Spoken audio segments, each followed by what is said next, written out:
conceito de lembrança do presente ajuda a conectar o conjunto de indagações ao longo do livro.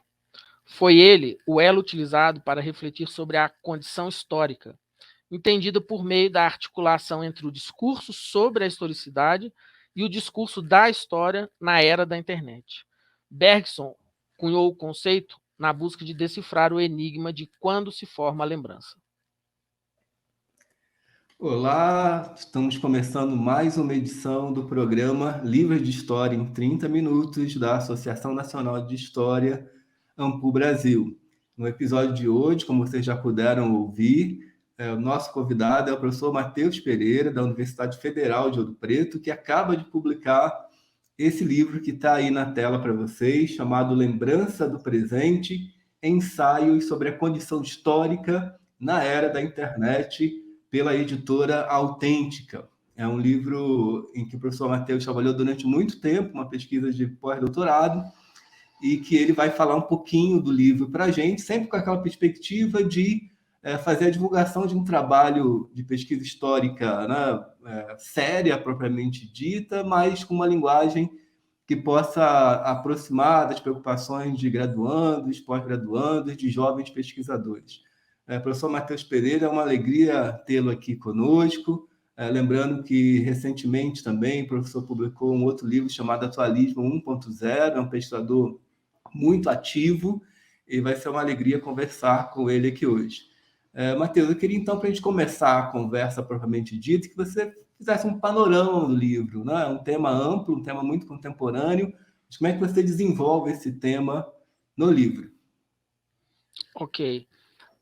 O livro, apesar dele ter sido escrito, digamos assim, ao longo de quase 7 anos, ele é um livro relativamente curto, de 100 e poucas páginas. Usei um pouco uma técnica inspirada um pouco na minha avó, que deixava as almôndegas assim na gordura de porco muito tempo para que ela ganhasse sabor.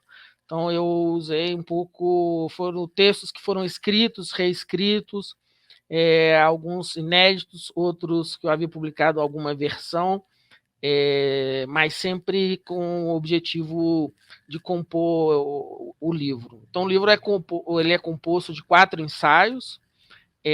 O primeiro ensaio é uma certa reflexão sobre a história do tempo presente, ou o que significa o presente histórico para o trabalho dos historiadores, defendendo muito uma certa ideia de que o presente e o futuro também fazem parte do nosso ofício, e em especial levando a sério o acontecimento internet, né, que é o propósito do livro, mas já coloco esse ponto como um ponto inicial. O segundo capítulo do livro eu retomo uma discussão que eu havia feito num texto que chama Nova Direita, mas introduzindo alguns outros elementos mais contemporâneos, tentando pensar as dinâmicas das guerras culturais, a ascensão do Bolsonaro também, e o trabalho de memória que foi feito pela Comissão Nacional da Verdade. O terceiro capítulo é uma reflexão sobre popularizações da história, historicidade democrática, tomando uma discussão que eu tenho com meu colega Marcelo Abreu, e é uma reflexão sobre a Wikipédia, um tema que tem sido trabalhado também por outros colegas, como a Flávia Varela e o Rodrigo Bonaldo. E o quarto capítulo eu tento levar um pouco a discussão sobre o atualismo, que eu desenvolvo com o meu colega Valdei, pensando um pouco a Operação Lava Jato e o que ela significou, e de alguns dos seus pressupostos, digamos assim, a partir da ideia de transparência. Então, um livro que é muito marcado, ele é um retrato, vamos dizer assim, da primeira década do século XXI, a partir de um ponto de vista brasileiro, sem se prender em histórias nacionais. Então, de ontem para hoje, né, nós estamos gravando aqui no dia 3 de fevereiro, surgiu a notícia de que um juiz teria dado ganho a uma liminar de uma das pessoas que aparece no relatório da Comissão Nacional da Verdade, e teria obrigado o Arquivo Nacional, que guarda o relatório, a censurar o nome dessa pessoa. Não sei se você acompanhou essa notícia, em todas as páginas do relatório. Isso está provocando grande reação da comunidade historiadora, porque tem implicações muito graves. E um dos capítulos do livro é justamente a Comissão Nacional de Verdade. Como é que você aborda o tema da comissão nesse capítulo? Ok. Bom, a ideia, retomando esse texto meu que foi publicado na Vara História sobre a nova direita, a ideia principal é pensar os efeitos indiretos da Comissão da Verdade, sobretudo nos conflitos políticos, desde 2014, sobretudo, desde que a comissão foi instalada, na verdade, desde 2012 a 2014. E com o foco nos conflitos midiáticos e que se deram na internet, usando em especial a Wikipédia como fonte. E, basicamente, o que eu percebo, e depois isso fica mais ou menos claro, é que a internet ela potencializa algumas comunidades de memória, sobretudo da direita e da extrema-direita.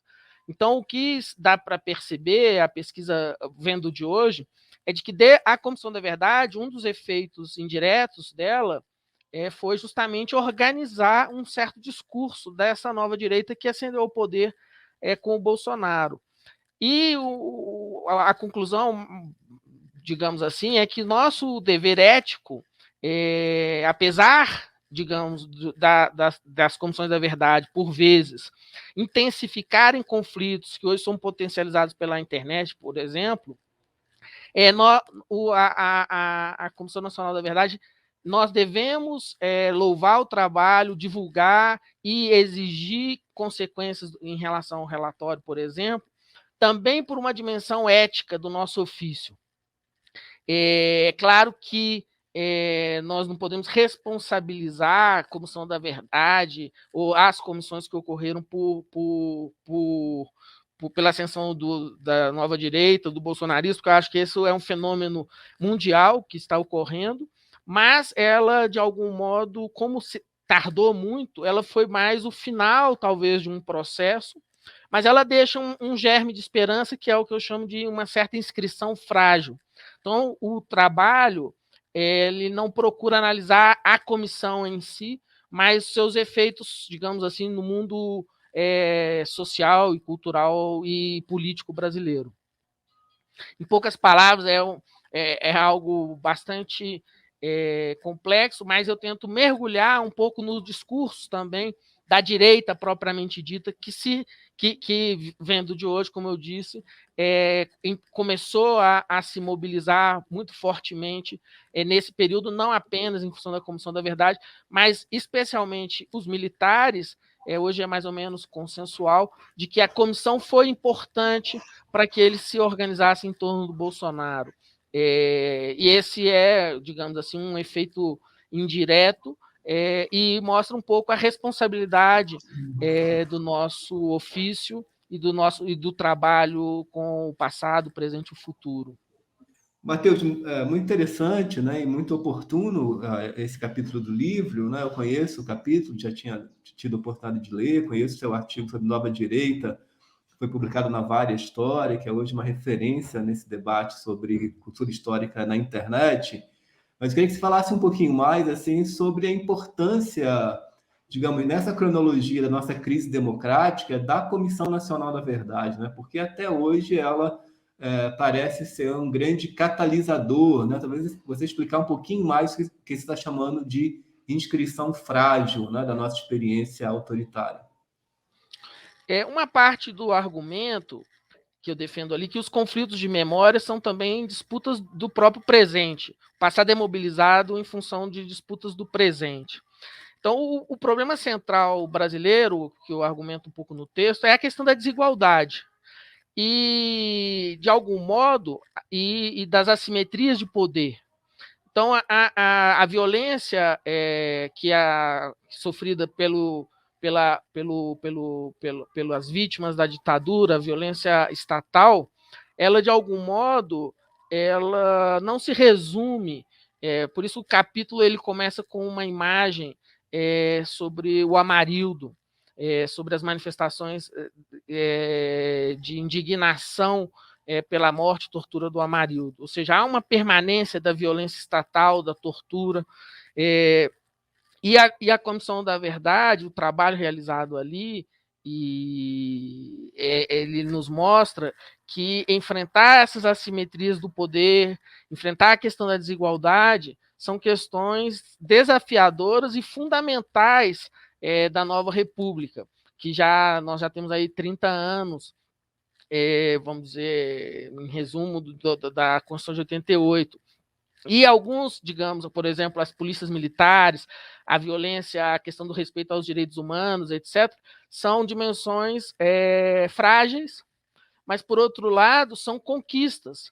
Então, essa inscrição frágil, de algum modo, ela está muito bem assentada no legado da Constituição de 88, que apesar dos seus limites, é justamente ela que todos os governos de direita no Brasil querem destruir.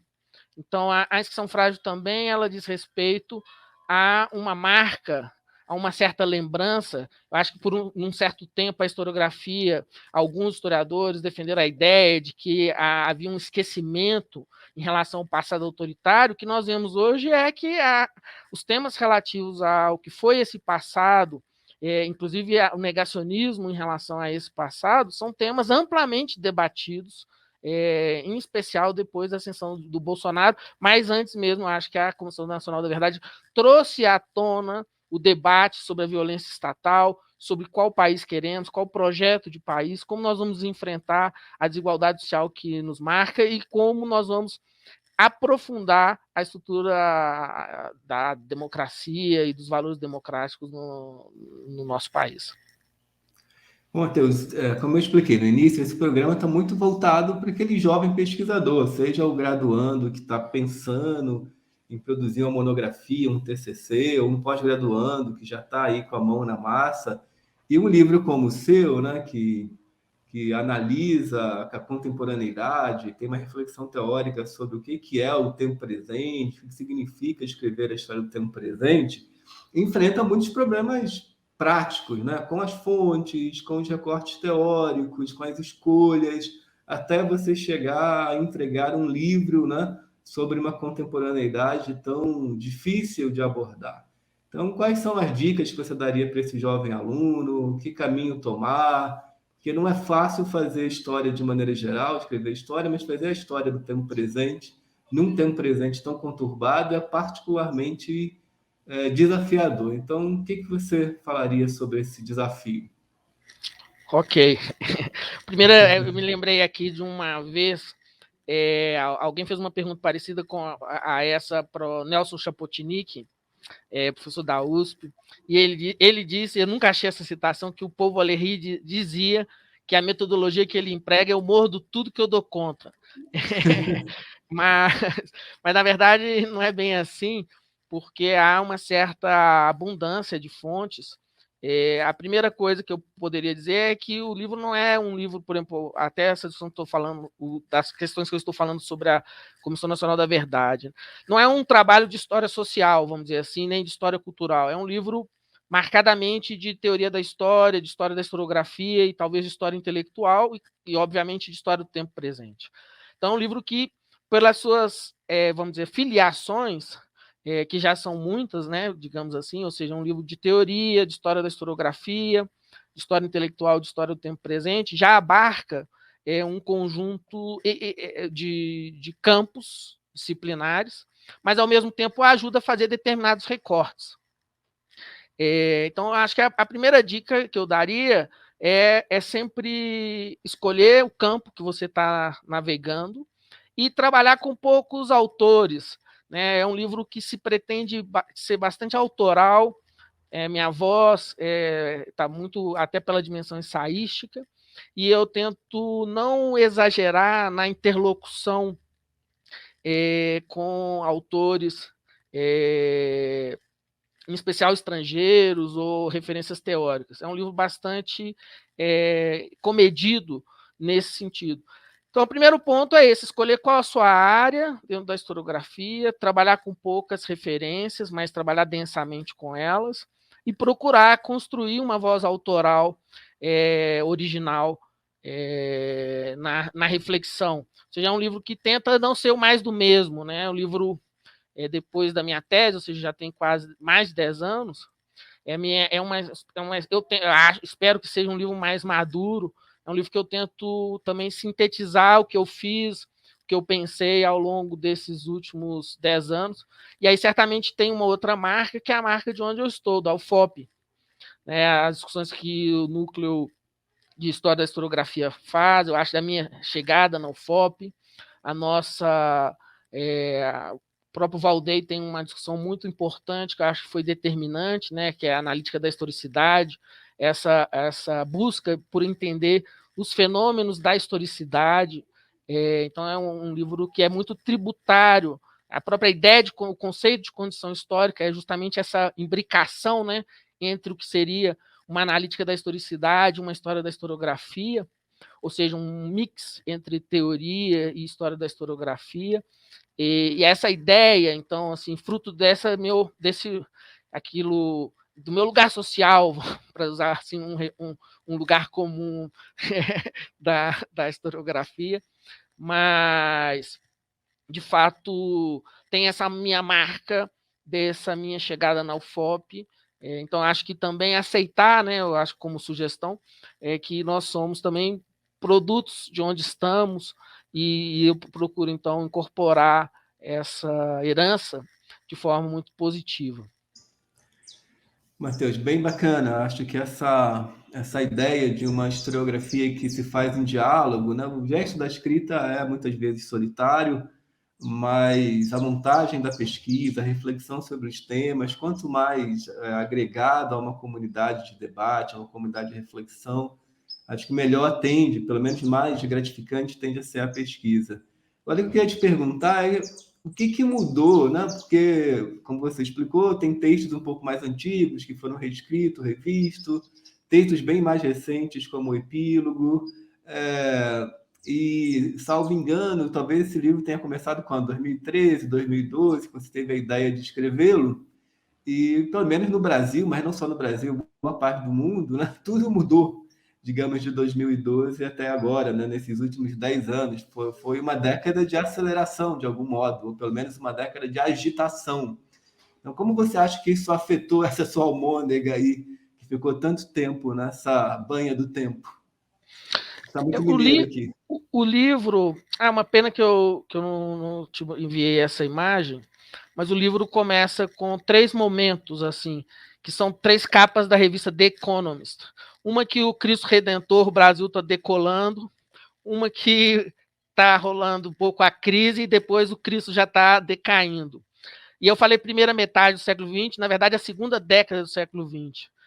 Um outro parênteses que eu queria dizer aqui, que além da UFOP, claro que a Sociedade Brasileira de Teoria e História da Historiografia, em especial os nossos colegas do Rio e também do Rio Grande do Sul, o contato com eles, mas muitos outros colegas foram fundamentais. Então, o livro também tenta ter essa perspectiva, digamos assim, anticolonial, que é de privilegiar o debate nacional. Mas, voltando, então, à sua pergunta, eu acho que eu falo bem isso na introdução, né? Assim, o livro tenta capturar, a partir de um ponto de vista brasileiro, esses 3 momentos que nós vivemos, sobretudo aí na década passada. E aí, de algum modo, os textos precisaram... Agora, eu fiz a última versão do livro, que o livro praticamente ficou pronto há 2, 3 anos atrás, não foi lançado, um pouco pela crise. Eu fiz agora, eu estou no meu segundo, então, eu fruto de 2 pós-docs, na verdade, esse livro, fiz essa atualização dele, nesse momento eu estou no México, fiz a atualização dele justamente aqui no México, e aí já precisei inserir o Bolsonaro. Então, isso tem essa incompletude da história do tempo presente, mas o livro já estava velho quando eu fui atualizá-lo, nesse sentido, velho no ponto de vista das informações, da reflexão teórica, não. Mas eu precisei, então, inserir pensar melhor esses 3 momentos, depois talvez vou enviar aqui a imagem, que justamente a introdução começa tentando capturar esses 3 climas históricos que vivemos, para resumir muito claramente. Então, o livro, de algum modo, esses 3 momentos, para dizer que são 3 momentos, estão imbricados na escrita. Talvez um leitor atento possa perceber essas marcas do tempo, ainda que eu tentei justamente atualizá-lo e retirar o máximo possível essas marcas temporais. Uma prática de publicação que era bem raro entre nós, talvez até pela agitação geral do mundo que a gente vive, tem se tornado um pouco mais frequente, que é essa ideia de você reunir artigos, não é? A nossa geração publica muito mais artigos do que as gerações anteriores, que focavam muito no livro monográfico, né? E reunir esses artigos em um livro e procurar, né, atualizar, renovar. Então, é uma forma que, de algum modo, ajuda a enfrentar essa aceleração e essa dispersão do conhecimento acadêmico. Eu quero ainda voltar mais uma vez ao seu artigo lá sobre nova direita, e uma das fenômenos que você estuda ali, né, uma das fontes que você aborda, são os grupos, né, de debate dos editores de verbetes na Wikipédia.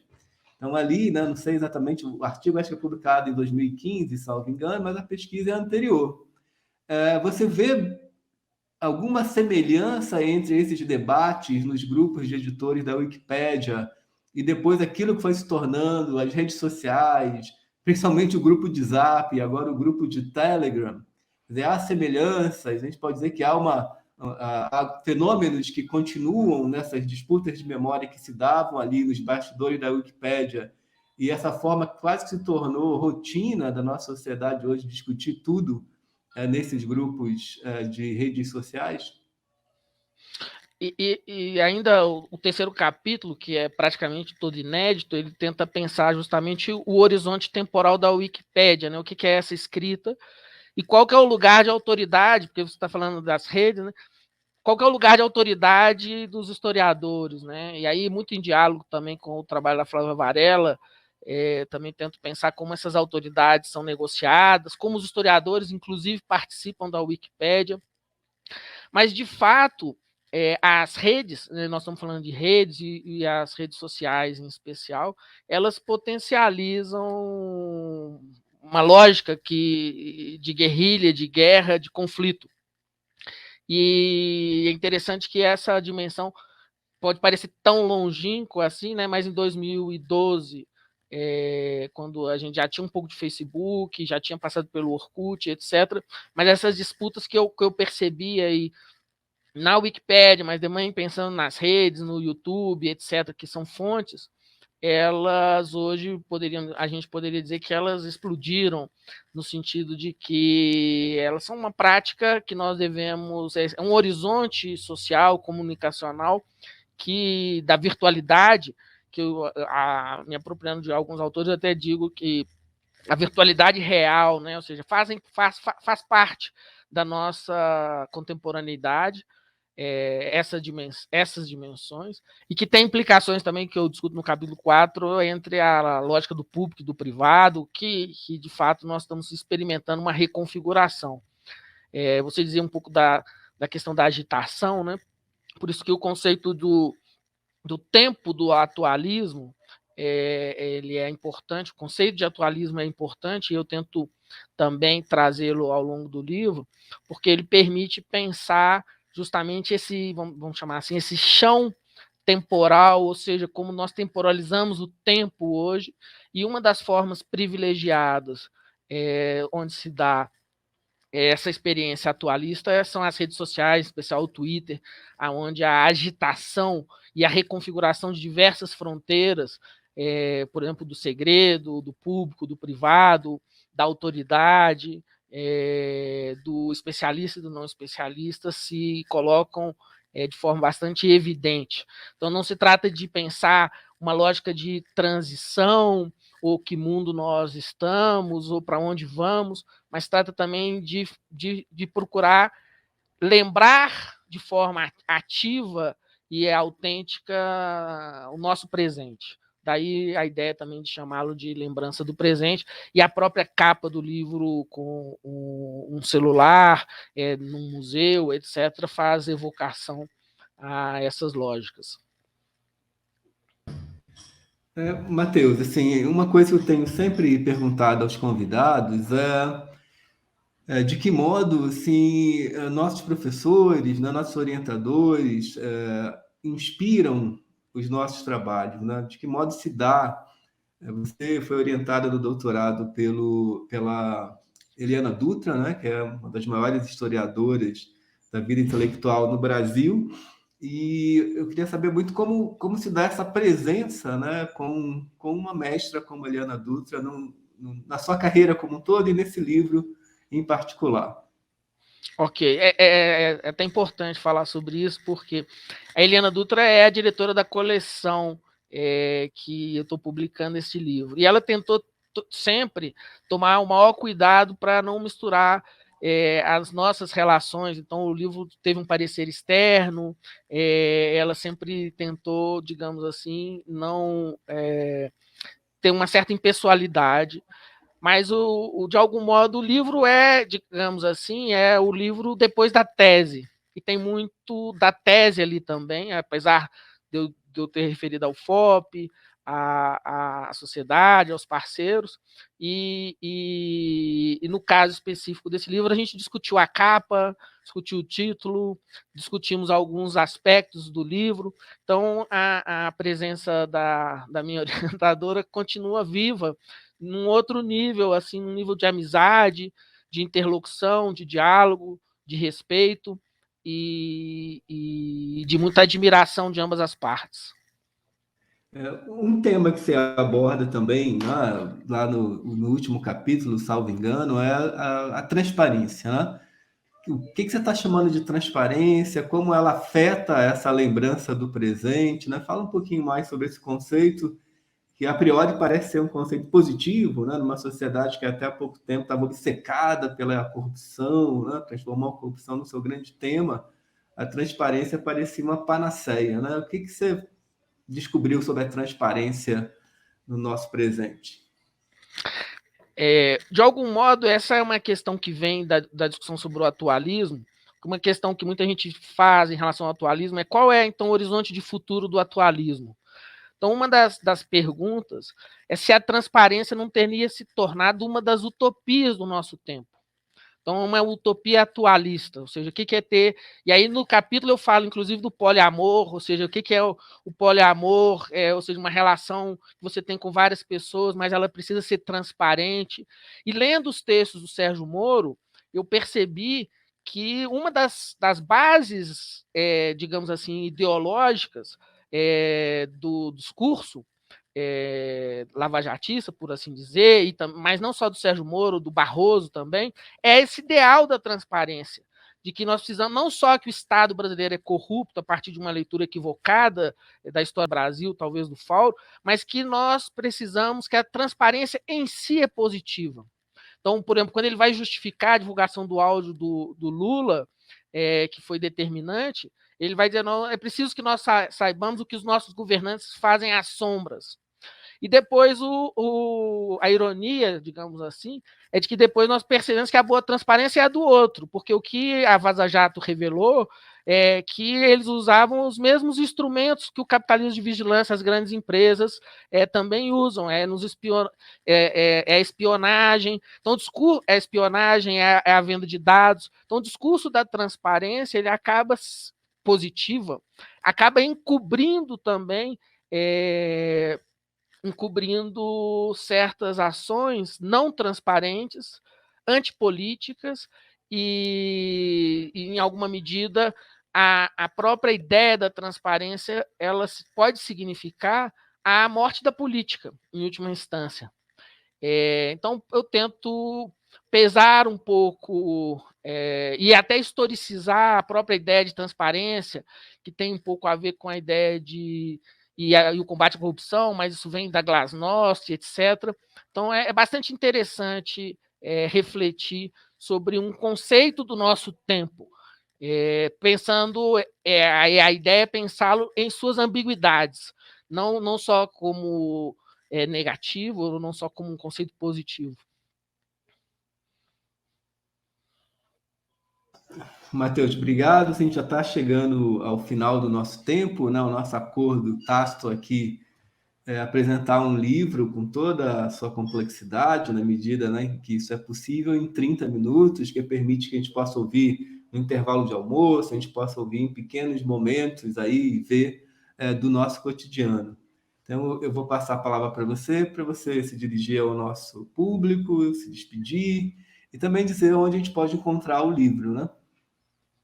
Ok, o livro já está semana que vem ele sai da Gráfica e ele já está em pré-venda no site da Autêntica. Espero que em breve já esteja nas principais livrarias, já esteja sendo vendido pela Amazon. Creio que é uma questão de uma semana, 10 dias. Então, eu queria agradecer e dizer da minha honra de estar aqui conversando com o meu amigo Valdei, que é presidente da Ampul, tem se dedicado tanto a esse projeto coletivo. E agradeço, você sabe que tem muito da nossa interlocução e amizade nesse livro também. E as parcerias e a reflexão acadêmica também se faz com muita amizade e cordialidade e cooperação. Então, aqui já é um exemplo bastante claro desse tipo de postura intelectual da minha parte e que eu sei que você também preserva. Vamos manter a metáfora com que você iniciou a conversa da almôndega, né? A almôndega é feita de muitas coisas diferentes e você produz uma liga ali, tá? O trabalho intelectual é assim também, ele pode até parecer um trabalho de uma mente só, mas é sempre o trabalho de um tempo, de uma comunidade, de uma interlocução. Então, eu queria finalizar, agradecer novamente a presença aqui do professor Matheus Pereira. A gente sabe a dificuldade de achar esse tempinho, mas ele achou mesmo estando no México no momento. E também dizer que esse trabalho é de todos nós, então eu deixo aqui o convite a quem está nos assistindo a se inscrever no canal do YouTube da Ampul Brasil, é muito importante esse gesto, clicar lá no sininho para receber notificações sempre quando a gente tiver conteúdo novo, e agora ao longo do ano a gente vai ter muito conteúdo novo, muitas novidades, e compartilhar. Não é? A nossa aposta aqui é numa historiografia rigorosa, numa historiografia democraticamente orientada, numa historiografia emancipadora. Infelizmente, nós sabemos que esse tipo de historiografia perdeu muito espaço para essas explorações comerciais, ideológicas do conhecimento histórico. Então, cada um de nós precisa ter esse compromisso de fazer o bom conhecimento histórico emancipador, chegar ao número maior possível de pessoas. Então, a gente conta muito aí com esse engajamento da comunidade. Então, até o próximo Livro de História em 30 minutos.